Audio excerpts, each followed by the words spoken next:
Next நேயர்களுக்கு என்னோட அன்பான வணக்கங்கள். இன்னைக்கு குரு பெயர்ச்சி குறித்து பேச போறோம். அதை பேசுறதுக்காக என்னோட ஒரு ஃபேவரட் ஆஸ்ட்ராலஜர் வந்திருக்காரு. வாழ்க நலமுடன் ஜோதிடர் TJ சுந்தரபாண்டி அவர்கள் தான். வணக்கம் சார். வணக்கம் மேடம். எப்படி சார் இருக்கீங்க? சூப்பரா. எனக்கு உங்களை சந்திக்கிறதுல ரொம்ப மகிழ்ச்சின்னு சொல்லலாம். நம்ம நேயர்களுக்கும் அப்படிதான் இருக்கும். இந்த குரு பெயர்ச்சி நம்ம நேயர்களுக்கு எந்த மாதிரி பலன்கள் கொடுக்க போகுது, எந்த மாதிரி நல்லதுகள்லாம் கொடுக்க போகுதுன்னு தெரிஞ்சுக்கலாமா சார்? பொதுவாகவே பாத்தீங்கன்னா நவ கிரகங்களில் சுப கிரகம் தான் குரு பகவான். ஓகே.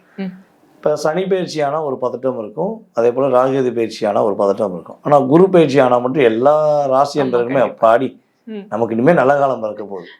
அதை நம்ம முன்னாடிலாம் பார்த்தீங்கன்னா சுடுகாட்டு பூஜை முடிச்சுட்டு வந்துட்டு சடுகுடாரங்களாம் நைட்டு ஒரு 12:30 மணிக்கு மேலே நல்ல காலம் பிறக்க போகுது, நல்ல காலம் பிறக்குன்னு ஒரு சடுகுடு சவுண்டு கேட்கும்.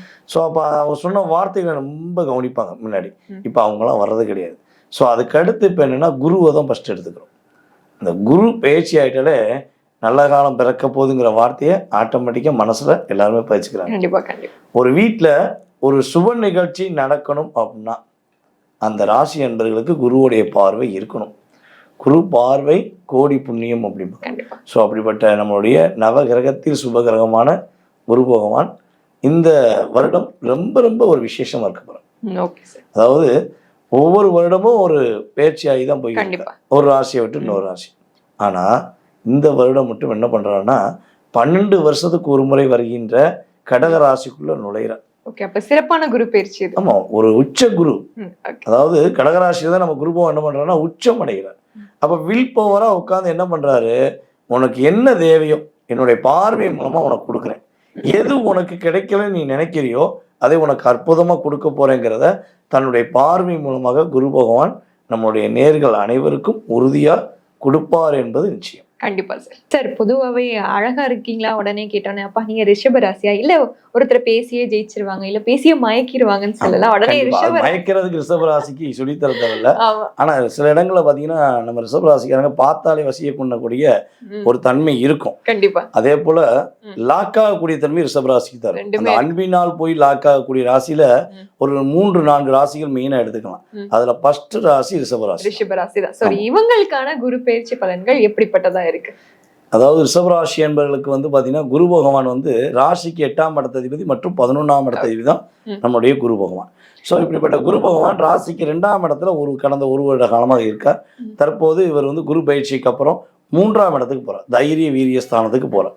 அப்ப உச்சம் இடத்துல அமர்ந்து தன்னுடைய உச்ச வலிமையில 3ஆம் இடத்துல அமர்ந்து குரு பகவான் மேச ராசிக்காரர்களுக்கு எந்த அளவுக்கு மிகப்பெரிய வலிமையை கொடுத்தாரோ அதை விட 2 மடங்கு வலிமையை ரிஷபராசி என்பவர்களுக்கு கொடுப்பார் என்பது உண்மை.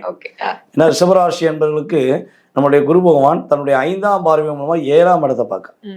7ஆம் இடம்னா நம்ம என்ன ராசி வரும்னு சொல்லுங்க பார்ப்போம். தெரியுமா உங்களுக்கு? தெரியும். அதாவது என்ன கிரகங்களை வச்சு சொல்றீங்களா? அதாவது பாத்தீங்கன்னா பொதுவாகவே நம்ம ரிஷபராசி 7ஆம் இடம் அப்படிங்கிறது விருச்சக ராசியா வரும். விருச்சக ராசி. அப்ப தன்னுடைய 5ஆம் பார்வை மூலமா விருச்சக ராசிக்கார பார்க்க. அதுக்கு அடுத்து தன்னுடைய 7ஆம் பார்வை மூலமாக குரு பகவான் மகர ராசியை பார்க்க. ஓகேவா?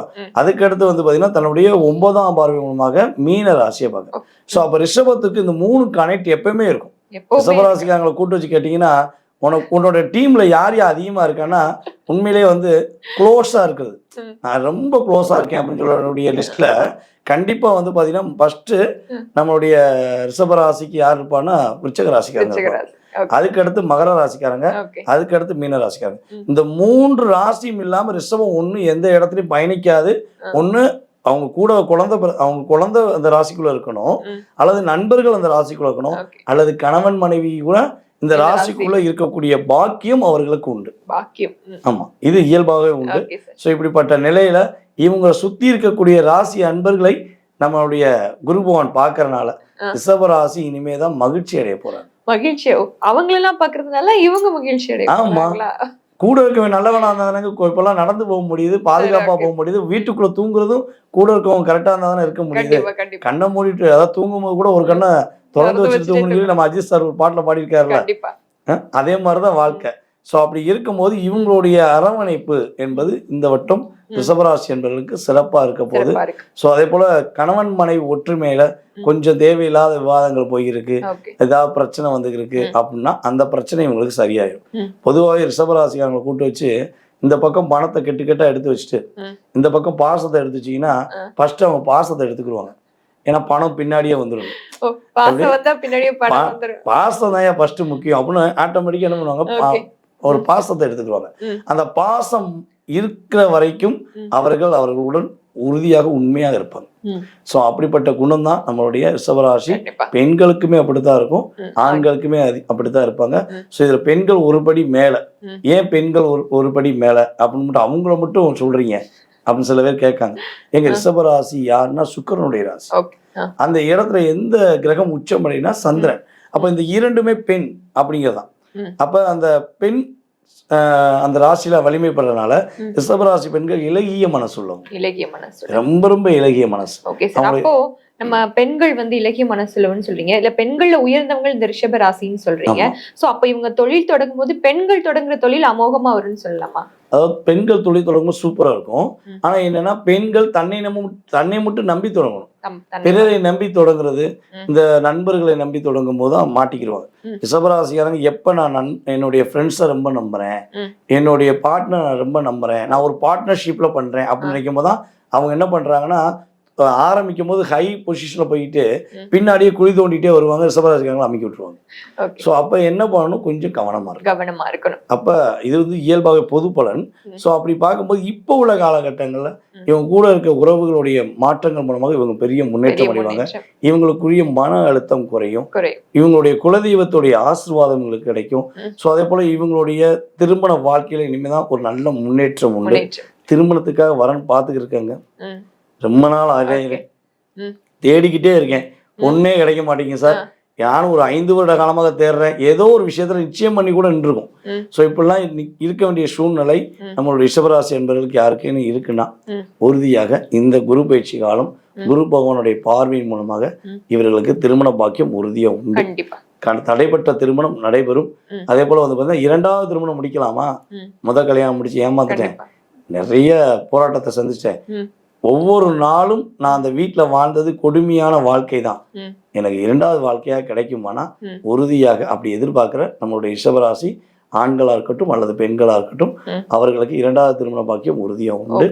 2வது திருமணம் முடிச்சு இது ஒரு இன்பமான வாழ்க்கைக்குள்ள போகக்கூடிய பாக்கியம் அவர்களுக்கு இருக்கு. ஓகே சார், ஆல்ரெடி குலதெய்வம் சொல்லியிருக்கீங்க, வேற எந்த கோயிலுக்கெல்லாம் போனா இன்னும் பாசிட்டிவ்ஸ் அதிகமாகும்? பொதுவாகவே நம்ம ரிஷபராசி என்பவர்களுக்கு வந்து பார்த்தீங்கன்னா பத்ரகாளியம்மன் வழிபாடு ஒரு பாதுகாப்பான ஒரு வளையத்துக்குள்ள இருக்கக்கூடிய விஷயம். பத்ரகாளியம்மனை போய் பார்த்து தாயே நீதான் எனக்கு உறுதுணை, இன்னல்கள் இல்லாமல் துன்பங்கள் இல்லாமல் ஒரு நல்ல ஒரு நிலைக்கு நான் நினைச்ச உயர்ந்த நிலைக்கு போறதுக்கு என்னுடன் நீ வாதாயின்னு போய் மனசார அவங்க போய் வேண்டி கை கூப்பி வேண்டினாங்கன்னா கையோட சேர்ந்து பத்ரகாளி வந்துடுவான். அப்படியே கை பிடிச்சிட்டு வாடா மகனே நான் கூட வரேன், மாமா மகளே சொல்லி பத்ரகாளி அம்மனுடைய வைப்ரேஷன் அப்படியே சொல்லும்போது உள்ள அப்படியே உடம்புல புல்லரிக்கி. அப்ப அந்த அளவுக்கு அந்த தாயோடைய சக்தி நம்முடைய ரிஷபராசிக்கு ஒரு மிகப்பெரிய மாற்றத்தை கொடுக்கும். யாரெல்லாம் நம்ம சொல்வதை மனசார ஏத்துக்கிறாங்களோ அவங்க என்ன பண்ணணும்னா அம்மனே போற்றி, பத்ரகாளி அம்மனே போற்றி, என்னுடைய வாழ்க்கையில் உறுதுணையா வருவாய் என நம்புகிறேன், வா வா தாயே பத்ரகாளியே அப்படின்னு கீழே கமெண்ட்ஸ் போடுறவங்க, மனசார போடுறவங்களுக்கு பத்ரகாளி அம்மனுடைய அருள் பெற்று கோவிலுக்கே போக முடியலன்னு நினைக்கிறவங்க தாயை போய் பார்த்து ஆசீர்வாதம் பெற்று நல்லா இருப்பாங்க. கண்டிப்பா சார், நம்ம அழகான ரிஷபராசி நேயர்களும் மறக்காம கமெண்ட் பண்ணிடுவாங்க, லைக் பண்ணிடுவாங்க. நன்றி சார். நன்றி.